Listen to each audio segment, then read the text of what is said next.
இவ்வளவு பெரிய துரோகம் எப்படி என்கிட்ட போய் சொல்ல முடிஞ்சது? சொந்தங்களை அடையாளம் காண கத்துக்கோங்க அண்ணி. உங்களுக்கு நல்லது நினைச்சவங்களை நீங்க அவமானப்படுத்துறீங்க. இப்போ உங்க சின்ன மருமக என்ன பண்ணிருக்கா பாருங்க. அந்த விஷ பாம்பை விட அவ ரொம்ப மோசமானவ. அர்ஜுனை கூட்டிட்டு ஊர் சுத்த கிளம்பிட்டால. அண்ணே, இது வெறும் ஆரம்பம்தான். இனிமே பாருங்க, இனிமே உங்க சின்ன மருமக அடுத்தடுத்து என்ன வேலையெல்லாம் காட்ட போறாளோ. போதும் டாக்கூர்.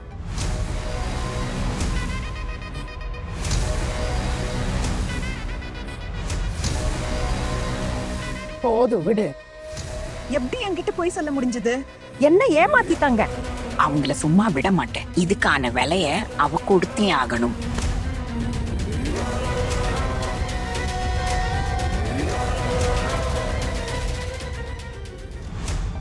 ஆமா, ஒரு விஷயம் சொல்லட்டா?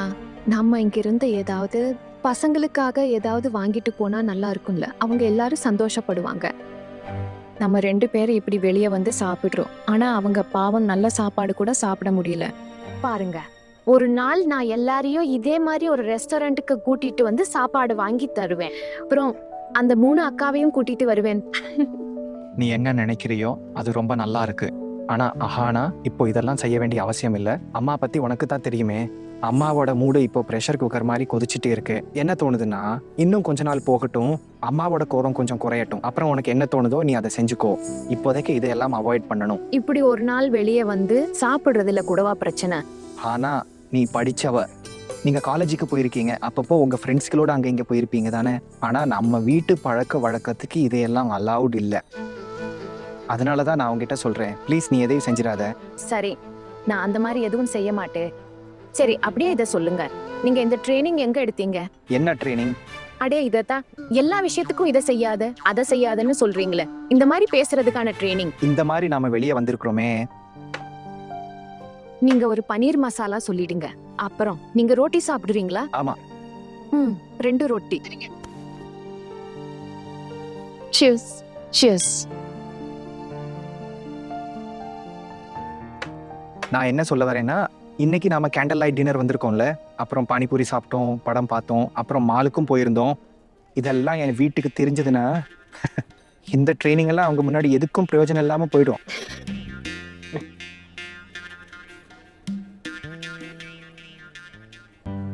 ஐயோ கடவுளே, நான் போன் ஆன் பண்ணவே இல்லை. நீங்க உங்க போன் ஆன் பண்ணீங்களா? நானும் கூட ஃபோன் ஆன் பண்ணல. ஆனா நம்ம ஃபோன் ஸ்விட்ச் ஆஃப்லயே இருந்துருச்சு பாரு. அம்மாவுக்கு போன் பண்ண வேண்டி இருந்துச்சு. இப்போ எல்லாம் சொதப்பிடுச்சு. முக்கியமான வேலையை செய்ய மறந்துட்டோம் மகானா. யாராவது உனக்கு ஃபோன் பண்ண ட்ரை பண்ணியிருந்தா என்ன ஆகியிருக்கும் யோசிச்சு பாரு. எனக்கு யார் போன் பண்ண போறாங்க? அம்மா என் மேல கோவத்துல இருக்காங்க. அதுவும் இல்லாம இன்னைக்கு வீட்டுக்கு போலீஸ் வேற வந்தாங்க. அப்போ அம்மா என்கிட்ட ரொம்ப மோசமா நடந்துக்கிட்டாங்க. நான் முடிவு பண்ணிட்டேன், இனிமே நான் அவங்க கிட்ட பேசவே மாட்டேன். உங்க வீட்டு ஆளுங்களும் தான், அவங்களும் தேவையில்லாம வீட்டுக்கு போலீஸ் அனுப்பிட்டாங்க. அவமானமா போச்சு தெரியுமா? ஆஹானா, நான் உனக்கு சத்தியம் பண்ணி கொடுத்துருக்கேன்ல, ஆபீஸ் முடிஞ்சதுக்கு அப்புறம் நான் உங்க வீட்டுல இருக்கவங்களையும் அம்மாவை பார்த்து பேசுறேன், கவலைப்பட வேண்டியது இல்லைன்னு சொல்லிடுறேன். நீ ஒரு வாட்டி உங்க அம்மா கிட்ட கேளு, வீட்டுல இருந்து ஃபோன் வந்துச்சானே. ஆனா எல்லாரும் 9 மணிக்கே டின்னர் சாப்பிட வந்துருவாங்க. இப்ப மணி 8:45. அதனால அவங்க ஃபோன் பண்ணிருக்க வாய்ப்பு இருக்கு. ஒரு வாட்டி செக் பண்ணு ப்ளீஸ். ஹா பண்றேன். நீங்க இப்படி பேசி என்ன இன்னும் பயமுறுத்தாதீங்க ப்ளீஸ். இப்பவே ஃபோன் பண்றேன்.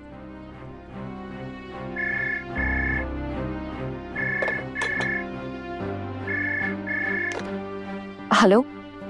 ஹலோ அம்மா. ஆனா எங்க இருக்க நீ? எங்க இருக்கேன்னா என்ன அர்த்தம்? நான் கேக்குறது நீ எங்க போயிருக்க? அம்மா, நான் வெளியே இருக்கேன்னு உங்களுக்கு எப்படி தெரியும்? யாராவது உங்ககிட்ட ஏதாவது சொன்னாங்களா? உன் மாமியார் தான் ஃபோன் பண்ணாங்க. மாமியார் ஃபோன் பண்ணாங்களா? ஆமா ஆனா வேற யாரு பண்ணுவாங்க? நீங்க 2 பேரும் இங்க வர்றதா சொல்லிட்டு கிளம்பி வந்தீங்கன்னு சம்மந்தி சொன்னாங்க. மாப்பிள்ளை உன் கூட தானே இருக்காரு. சம்மந்தி எனக்கு ஃபோன் பண்ணி என்கிட்ட கேட்டாங்க. நீங்க 2 பேரும் இங்க வரலன்னு நான் சொல்லிட்டேன். அம்மா, நீங்களுமா என்னென்னவா சொல்லிருக்கீங்க? உங்களை யாரு இப்படி எல்லாம் சொல்ல சொன்னது? போய் சொல்லிட்டு நீங்க வெளியே போயிருக்கீங்க. யோசிக்காமலேயே நான் எல்லாத்தையும் சொல்லிடுவேனா? ஆனா என்னாச்சு? உட்கார எல்லாரும் பாத்திட்டு இருக்காங்க. ஆனா நீ இங்க வரேன்னு சொல்லிட்டு தானே கிளம்பினேன். அப்போ இங்க தானே வந்திருக்கணும்மா. ஆனா என்ன ஆச்சு சொல்லுங்க ப்ளீஸ். உங்க அம்மா எங்க அம்மாவுக்கு ஃபோன் பண்ணிருக்காங்க. நம்ம அங்க வரலன்னு எங்க அம்மா உண்மையை சொல்லிட்டாங்க. என்ன இப்போ என்ன ஆகும்? அம்மா எப்போ கால் பண்ணினாங்கன்னு ஒரு முறை கேளு. கிட்டத்தட்ட ஒரு 2 மணி நேரத்துக்கு முன்னாடி. அம்மா 2 ஹவர்ஸ்க்கு முன்னாடின்னு சொல்றாங்க. 2 மணி நேரம் முன்னாடி. ஒரு உதவி செய்வீங்களா? அம்மா நீங்க இப்ப ஃபோன் வைங்க, நான் அப்புறமா கூப்பிடுறேன். இல்ல இல்ல இல்ல இல்ல அம்மா கிட்ட சொல்லு. ஒரு வாட்டி எங்க அம்மாவுக்கு ஃபோன் பண்ணி அவங்க கிட்ட இப்படி சொல்லுங்க, நாங்க அங்க வந்திருந்தோம், கொஞ்ச நேரம் தான் இருந்தோம், இப்பதான் அங்கிருந்து கிளம்புனோம். ஆனா அர்ஜுன் என்ன சொல்றாரு? மா இவர் என்ன சொல்றாருன்னா, நீங்க வீட்டுக்கு ஃபோன் பண்ணி அவங்க இங்க தான் வந்தாங்க, இப்பதான் கிளம்புறாங்கன்னு சொல்லிடுங்க. இல்ல இல்ல இல்ல ஆனா இல்ல, என்னால இவ்வளவு பெரிய பொய்ய சொல்ல முடியாது. ஒருவேளை உண்மையை தெரிஞ்சுக்க உன் மாமியார் யாரையாவது இங்க அனுப்பி வச்சிருந்தா என்ன பண்றது? பெரியம்மா, பெரியப்பா, அண்ணி இவங்க எல்லாரும் நீங்க இங்க வரவே இல்லைன்னு அவங்க கிட்ட சொல்லுவாங்க. நீ உன் புருஷனோட தானே வெளியே போயிருக்க, அப்புறம் எதுக்கு இங்க வர்றேன்னு பெரிய பொய்ய சொல்லிட்டு வெளியே போன? உன் மாமியார் வீட்டுல என்ன நினைப்பாங்கன்னு யோசிச்சு பாரு. நீ போய் பேசுறவன்ன. ஒரு பிரச்சனை முடிஞ்சா இன்னொன்னு வரிசையா வந்துட்டே இருக்கு. திரும்ப திரும்ப சொன்னேன், வீட்டு விஷயத்துல கொஞ்சம் கவனமா இருன்னு. ஆஹா சரி, நீங்க சொல்றது எனக்கு புரியுது. இப்போ ப்ளீஸ் போனை வைங்க. சரி. இப்போ என்ன பண்றது? எனக்கே ஒன்றும் புரிய மாட்டேங்குது. ஆனா நீ தப்பா எடுத்துக்காத. ஆனா நம்ம இங்க டின்னர் சாப்பிடாமலே போலான்னு எனக்கு தோணுது. ஆர்டர் பண்ணிட்டோம்ல, நீங்க சாப்பிட போறது இல்ல, கிளம்புங்க. இப்போ ஆர்டர் கேன்சல் கூட பண்ண முடியாது. பரவாயில்ல, கேன்சல் பண்ண வேண்டாம். தேவைப்பட்டா நாம இங்க பணத்தை கட்டிட்டு சாப்பிடாமலேயே இங்க இருந்து கிளம்பிடுவோம். உனக்கு தான் தெரியும்ல, நம்ம வீட்டுல ஒரு மகாபாரதமே ஓடிட்டு இருக்கு. அதுல இது வேற ஒரு புது பிரச்சனை. வீட்டுல இருந்து நமக்கு ஃபோன் பண்ணியிருப்பாங்கன்னு தோணுது. நம்ம ஃபோன் சுவிட்ச் ஆஃப்னு வந்திருக்கோம். முதல்ல வீட்டுக்கு போனா என்ன பதில் சொல்றதுன்னு எனக்கு ஒன்றும் தெரியல. எனக்கும் ஒன்றும் புரியல. இப்போ என்ன பண்றது? ஏதாச்சும் ஒரு பொய் சொல்லி தான் ஆகணும். ஆனா என்ன சொல்றது, ஒரு வேலை செய்வோம். என் கலீக் ஒருத்தருக்கு உடம்பு முடியல, அவருக்கு ஜுரம். அதனால நாம இப்படி சொல்லிடலாம், நாங்க எல்லாரும் அவனை பார்க்க அவ வீட்டுக்கே போயிட்டோம், உன்னை தனியா விட்டுட்டு என்னால போக முடியாதுல்ல, அதான் உன்னையும் கூட்டிட்டு போனேன்.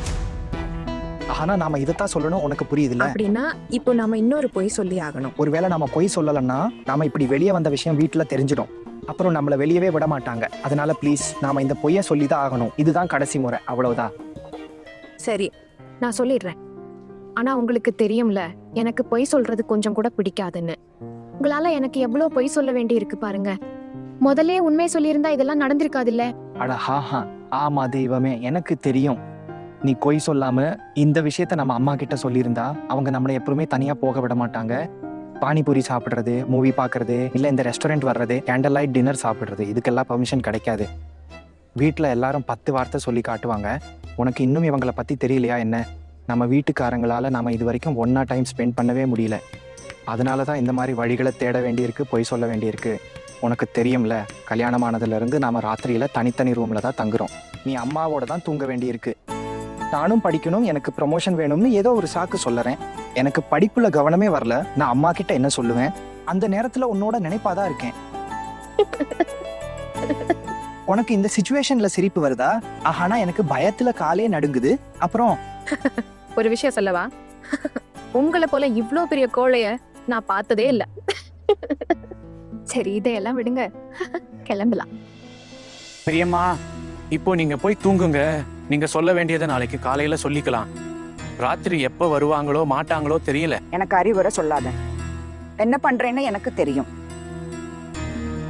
அண்ணி, ராத்திரி டைம் 10:45 ஆச்சு. இவங்க நம்ம வீட்டை ஒரு ஹோட்டல் மாதிரி ஆக்கிட்டாங்க. நான் தான் அப்பவே சொன்னேன்ல, இது வெறும் ஆரம்பம் தான்.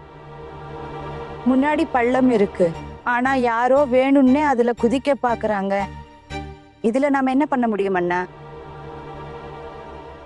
டாக்கூர், நீங்க நக்கலா ஏன் பேசுறீங்க? நீங்க என்ன நினைக்கிறீங்க? இது நல்ல வாய்ப்பு, சொல்ல வேண்டியதை சொல்லிடுங்க. அர்ஜுன் என்கிட்ட இந்த மாதிரி நடந்துக்கிட்டான், உங்களுக்கு ரொம்ப சந்தோஷமா இருக்குல்ல? நான் சொல்ல வந்தது அது இல்ல. நீங்க என்ன தப்பா புரிஞ்சுக்கிறீங்க. உதன எடுத்துங்க. நான் எதையும் தப்பா புரிஞ்சுக்கல. உங்க தூங்குற நேரம் வந்தாச்சு, நீங்க உங்க அறைக்கு போங்க. மகன் இன்னும் வீட்டுக்கு வரல, நான் இங்கேயே இருக்கேன். நீங்க போய் தூங்குங்க. அண்ணி, மா, நான் போல்ட்டுக்கும் அர்ஜுனுக்கும் நடுவுல என்னைக்குமே வேறுபாடு பார்த்தது இல்ல. ஏன் நீங்க இப்படி பேசுறீங்க? அர்ஜுன் என்னோட மகன் இல்லையா? இது உண்மைனா தாக்கூர் தயவு செஞ்சு வாயை மூடிட்டுருங்க. என்கிட்ட தேவையில்லாத பேச்செல்லாம் பேசாதீங்க. அட, தெரிஞ்சே யாராவது பள்ளத்துல குதிப்பாங்களா? யார் தன் பையனுக்கு கெட்டது நடக்கணும்னு நினைப்பாங்க சொல்லுங்க? என் பையனை நம்பாம இருக்க முடியுமா? உங்களுக்கு என்ன போல்ட்டு மேல நம்பிக்கை இல்லையா? இல்ல அண்ணி, இது ரொம்ப தப்பான விஷயம். நீங்க சொல்றது சரிதான். அர்ஜுன் இங்க வரட்டும், நான் அவனை திட்டுறேன். அவன் எப்படி உங்ககிட்ட இப்படி நடந்துக்கலாம்? ஹே கடவுளே, இவங்க வரத்துக்கு ஏன் இவ்வளோ நேரம் ஆகுது? இனி என்ன ஆகுமோ தெரியலையே. அத்தைக்கு என்ன அவசியமோ தெரியல. ஆனாவோட வீட்டுக்கு ஃபோன் பண்றதுக்கு. அக்கா, அவங்க 2 பேரும் போனை சுவிட்ச் ஆஃப் பண்ணி வச்சிருக்காங்க. நம்மளால அவங்களுக்கு எதுவும் சொல்லவும் முடியலையே. இப்ப வந்து போய் பேசுவாங்க பாருங்க. அப்ப யாரும் இவங்க மெதுவா பேசுறத பேசு. கேட்க மாட்டாங்க. பதிலுக்கு இவங்களுக்கு திட்டு தான் விட போகுது. ஆனா அக்கா, ஆனா அவ புருஷன் கூட தானே போனா. இதுல என்ன பிரச்சனை இருக்கு? இந்த வீட்டு வழக்கம் எல்லாம் என்னன்னே தெரியல. வாய மூடு. இந்த வீட்ல இந்த மாதிரி விஷயத்த வாயால சொல்றதே பாவம். அக்கா, இந்த வீட்ல எல்லாமே பாவம் தான் போல. 3 பேருக்கும் இங்க என்ன வேலை? அட அத்தை, நீங்க இன்னும் தூங்கலையா? உங்களுக்கு முன்னாடி நாங்க எப்பவும் தூங்குனது இல்லையே. இல்ல, அதனாலதான் நாங்க சத்தம் போடாம நிக்கிறோம்.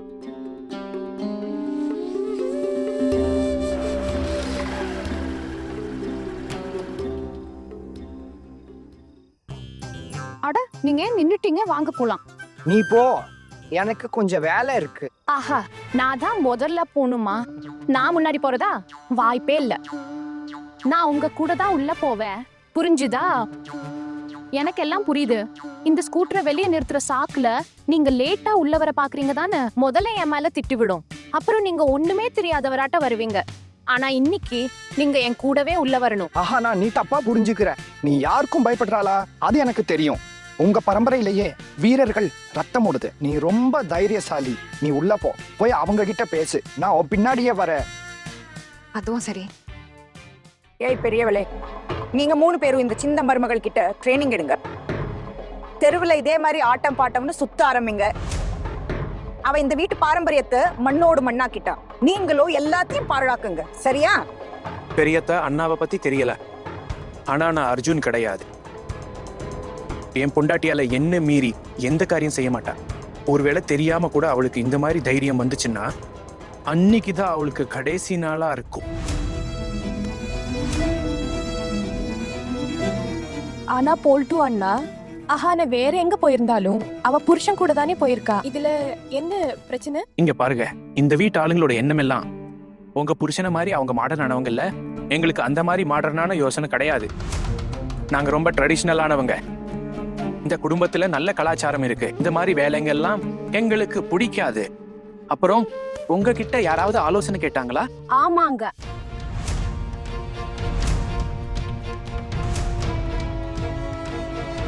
யாருமே என்கிட்ட ஆலோசனை கேட்கலனாலும் நானும் இந்த வீட்ல ஒரு ஆளுதான். பாருங்க, நானும் இந்த குடும்பத்துல ஒரு ஆளுதான். அஹானாவும் அர்ஜுனன்னாவும் நிஜமாவே ஏதாச்சும் ஒரு ஆபத்துல சிக்கிருப்பாங்களோன்னு எனக்கு கவலையா இருக்கு. 2 பேரும் வீட்டுக்கு திரும்பி வர்ற வரைக்கும், அப்புறம் எதுக்காக இதெல்லாம் நடக்குதுன்னு தெரியற வரைக்கும், எல்லாமே எதனால நடக்குது தெரியுமா? எதுவும் தெரியாம தப்பா பேசுறது நல்லதில்ல. சரிதானே பெரியத்து? நான் என்ன சொல்றேன்னா, அவ அம்மா வீட்டுக்கு போகாம இருக்க வேற ஏதாச்சும் காரணம் இருக்கலாம்ல. ஆனா இன்னைக்கு இந்த தைரியமான பொண்ணு அமைதியா தான் இருப்பா. புரிஞ்சுதா சார்? இந்த சிச்சுவேஷன்ல நான் உங்களாலதான் மாட்டிக்கிட்டேன். பொய் சொல்லாதீங்க நான் சொன்னேன்ல. ஆனா நீங்க என் பேச்ச ஒரு வார்த்தை கூட கேட்க மாட்டேன். உங்க இந்த அடுமூஞ்சி முகத்தை பார்த்துதான் நான் ஏமாந்துட்டேன். புரியுதா? இன்னைக்கு நீங்க என் கூட உள்ள வரணும். நான் சொல்றத மட்டும்தான் கேட்கணும். நான் உங்க பொறுப்பு. ஐயோ, பொறுப்பு எல்லாம் சரிதான். ஆனா ஆஹானா, உன் விஷயத்துல நான் செத்து போயிருவேன் போல. என் உசுரே போயிரும். ஓஹோ, உங்களுக்கு வெக்கமா இல்லையா? இவ்ளோ சின்ன விஷயத்துக்குலாம் உயிரே போயிடும்னு சொல்லிட்டு இருக்கீங்க. நீங்க உங்க பொண்டாட்டிய தானே வெளியே கூட்டிட்டு போனீங்க. யாரோ தெரியாத பொண்ணை கூட்டிட்டு போகலையே. இதுல எந்த தப்பும் இல்ல. கல்யாணத்துக்கு அப்புறம் புருஷன் பொண்டாட்டி வெளியே சுத்த கூடாதா என்ன? வெளியே போகலாம், ஆனா மத்த உலகத்துல நடக்கிற மாதிரி என் வீட்டுல நடக்காது. புரிஞ்சுக்க ட்ரை பண்ணு ப்ளீஸ். கொஞ்சம் அமைதியா இரு. ஏன்னா எங்க வீட்டு ரூல்ஸ் இருக்கே, அது ஒரு ஜெயில் மாதிரி. என்கிட்ட ஒரு விஷயம் சொல்லுங்க. யாரோ போட்ட இந்த சட்டத்துக்கு பயந்து இன்னும் எவ்வளவு தூரம் ஓடுவீங்க? ஓகே, போ. இப்பவே போய் அவங்க கிட்ட எல்லாத்தையும் சொல்லிரு ப்ளீஸ். என் மேல கோவப்படாத. இங்க என் கூட உள்ள வரீங்களா இல்லையா? நல்லா யோசிச்சுக்கோங்க. ஆனா சரி, ஒரு வேலை பண்ணு. நீ போ, நான் உன் பின்னாடியே வரேன். சேர்ந்து போலாம்.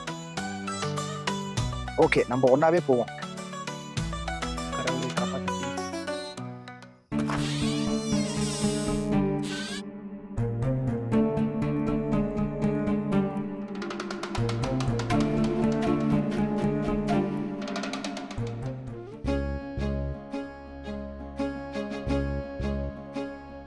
ஏன் அர்ஜுன், மாமியார் என்ன செஞ்சு போட்டாங்க? சாப்பிட்டு முடிச்சிட்டு வர இவ்வளவு நேரமா? டைம் என்னன்னு பாத்தியா அர்ஜுன்? ஏதாவது அக்கறை இருக்கா இல்லையா? பெரிய அத்தைக்கு உடம்பு வேற இன்னும் சரியாகல, உனக்காக தான் இன்னும் தூங்காம இருக்காங்க.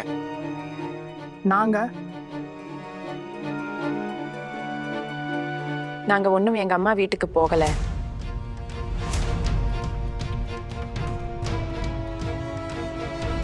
அப்புறம் எங்க போனீங்க?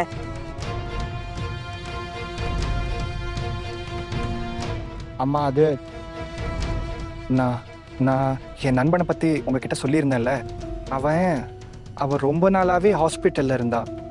அவனை பார்க்க தான் நாங்கள் போனோம். இவ அம்மா வீட்டுக்கு கிளம்பும்போது தான் அவனோட வைஃப் ஃபோன் பண்ணாங்க. பாவம், அவங்க ரொம்ப அழுதுச்சுருந்தாங்க. அப்புறம் ஆஃபீஸ் ஃபைல்ஸு சிலது அவங்க வீட்டில் இருந்துச்சு, அதை எடுத்துகிட்டு வர போனேன். அது ஆஃபீஸில் கொடுக்கறது ரொம்ப முக்கியமாக இருந்துச்சு. சேலரி வரதில் பிரச்சனை ஆகிடும். ஆனால் அவங்களுக்கு தெரியும் தானம்மா, சேலரி வராமல் போயிருந்தா எவ்வளோ கஷ்டம், பெரிய பிரச்சனையாக இருக்கும். அங்கே தான் நாங்கள் போயிருந்தோம். அவன் என் க்ளோஸ் ஃப்ரெண்டம்மா, எனக்கு நிறைய ஹெல்ப் பண்ணியிருக்கான். அதனால தான் போய் பார்க்கணுன்னு நினச்சேன். அதானே அவனுக்கு ஹெல்ப் பண்ண போனேன். அதனால கொஞ்சம் லேட் ஆயிடுச்சு. அப்புறம் ஃபோனை ஆஃப் பண்ணி வச்சிருந்த? ஃபோன் அம்மா, என் ஃப்ரெண்டு ஒரு பேஷண்ட் இல்லையா, அதான் அவங்க வீட்டில் ஃபோன் பேச விட மாட்டாங்க. அதனால தான் ஃபோனை சைலண்டில் போட்டுட்டேன். அவனுக்கு டிஸ்டர்பன்ஸ் இருக்கக்கூடாதுன்னு ஃபோன் ஆஃப் பண்ணிட்டேன். ஆனால் அங்கேருந்து கிளம்புன உடனேயே ஃபோனை ஆன் பண்ணிட்டேன். உன்னோட அந்த க்ளோஸ் ஃப்ரெண்ட் யாரு? அவர் என்னோட கலீக் தான். அட்ரஸ் சொல்லு.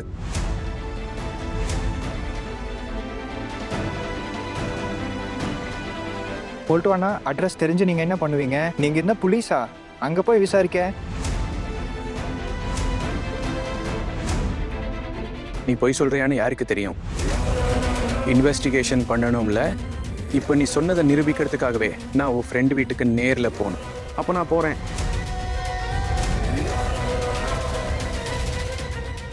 போல்ட்டுனா, என் மேலே நம்பிக்கையே இல்லையா? நீங்கள் என் மேலே சந்தேகப்படுறீங்களா? போல்ட்டு வாண்டா, என்னை பற்றி என்ன நினச்சிங்க? பொய் சொல்கிறேன்னா, ஒரு ஃப்ரெண்டுக்கு உடம்பு முடியலன்னா போய் பார்க்கக்கூடாதா? நான் என்ன பால் குடிக்கிற குழந்தையா அட்ரஸ் கேட்கறதுக்கு? அப்படி என்ன நடந்துருச்சு? நானும் ஆஹானாவோ அங்கே போனதுக்கு வேற என்ன ப்ரூஃப் வேணும் உங்களுக்கு? நீங்க இப்படி பண்றது எங்க மேல நம்பிக்கை இல்லாத மாதிரி இருக்கு. அம்மா பாருங்க, போல்ட்டு அண்ணா எல்லாரும் முன்னாடியும் நான் பொய் சொல்றேன்னு ப்ரூஃப் பண்ண பாக்குறாரு. அண்ணா, நீங்க பண்றது கொஞ்சம் கூட சரியில்லை.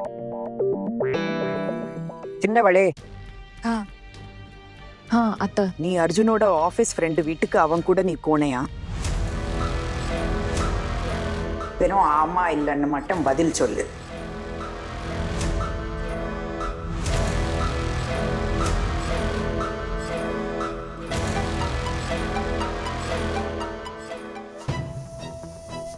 இவர் என்ன இப்படி பொய் சொல்றாரு? இதுக்கு நானும் உடந்தையா இருந்து இவங்க கிட்ட மாட்டிக்கிட்டா அப்புறம் ஆயுசுக்கும் இவர் முகத்தை பார்த்து என்னால பேசவே முடியாது. அதுக்கப்புறம் என் மேல யாருமே நம்பிக்கை வைக்க மாட்டாங்க. ஆனா உண்மையை சொன்னா அப்புறம் அவரோட மரியாதையே போயிடும். கடவுளே, இப்ப என்ன பண்ண, என்ன சொல்ல? என்னாச்சு?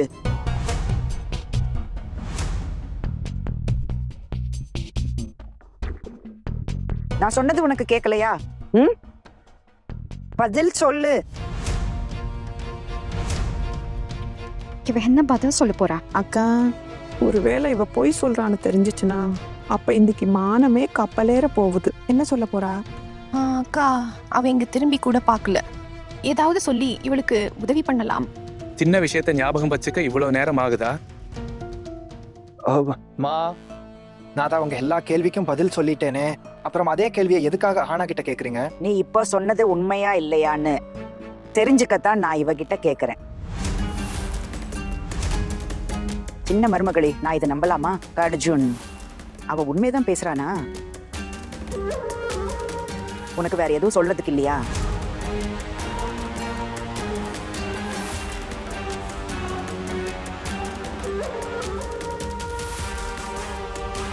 இல்ல,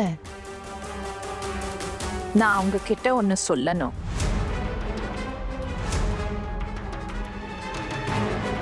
நீ அப்படி என்ன வித்தியாசமா சொல்ல போற?